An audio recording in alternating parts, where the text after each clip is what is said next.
On est très loin de l'image de détective des années 80. Oui, ils vont faire les beaux jours des courts-métrages. Le cauchemar de Donald aussi, principalement pendant une dizaine d'années encore. Et s'ils quittent finalement l'écran, leur popularité ne sera jamais démentie lorsqu'ils deviennent héros de BD. On ne se doute pas un seul instant à ce moment qu'ils reviendront à l'écran puisqu'ils ne devaient pas être les héros de cette série. Ah bon, ils ont été embauchés par hasard. En fait, ils passaient par là et on a pensé à eux. Peut-être. Non, c'est Todd Stones qui avait eu l'idée de cette série. Il avait commencé sa carrière chez Disney en travaillant sur Bernard et Bianca et Rox et Rookie, avant de rejoindre Walt Disney Television Animation en 1984. En 1985, il soumet le projet de cette série qu'il intitule Rescue Rangers et Tic et Tac ne font pas partie de la distribution. C'était l'histoire d'une équipe d'animaux dont le personnage principal était une souris, sorte d'Indiana Jones, nommée Kit Colby. L'animal portait un chapeau et une veste de cuir.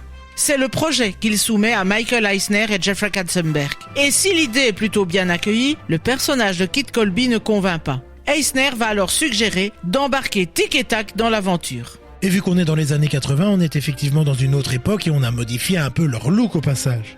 On a gardé leur apparence générale, les traits de personnalité aussi qui les distinguent, mais le duo a reçu des vêtements originaux. Ainsi, Tic reçoit les vêtements du personnage de Kit et donc un look basé sur Indiana Jones. Quant à Tac, le plus maladroit des deux, on va lui attribuer une dégaine calquée sur Magnum, le célèbre détective privé à la chemise hawaïenne.